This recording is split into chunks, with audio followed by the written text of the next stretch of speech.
everyone, my name is Yurivia Talamantes and I'm making this video for class SPED 501.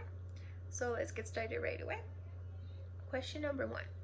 The role of a special educator in supporting students with disability is making adequate decisions that will promote students' learning and its academic success.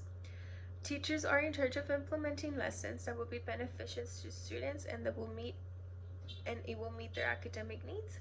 Lessons, for example, can be designed to target different types of learners. Lessons should be engaging.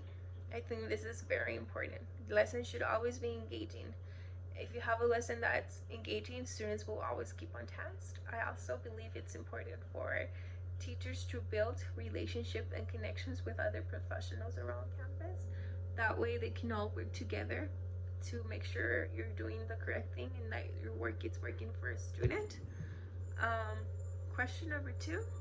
The dispositions that I currently possess will probably be the knowledge I have over different disabilities, the experience I have gained. I have been able to work on a school district for 3 years. This is going to be my 4th year now.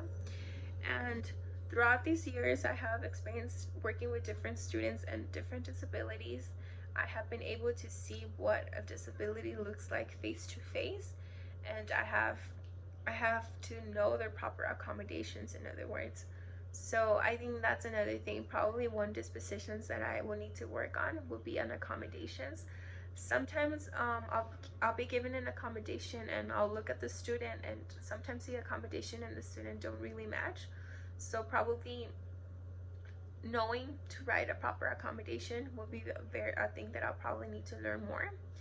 I also think that something that I would need to work on would be creating a proper lesson. And proper lesson, I mean a lesson that would be very engaging for students, a lesson that will keep them entertained, that will keep them on task, and that will promote learning. I think that will be my main goal as a teacher, always making sure that my students are learning. Question number 2.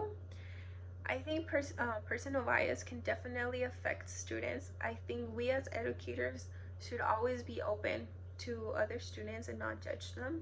You know, we are supposed to be understanding and not judgmental. So I think it definitely will affect students. These biases could definitely affect the teacher-student relationship, the family-student relationship.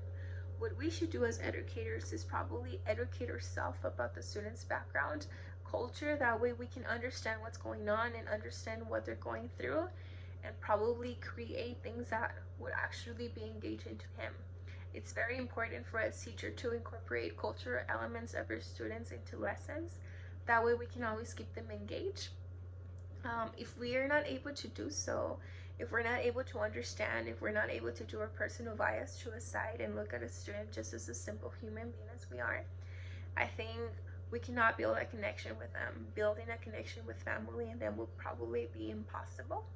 So it's very important to leave our personal bias on the side and just really focus on the student and their needs and learn about them. Most important of us, we need to learn from them, and then they need to learn from us.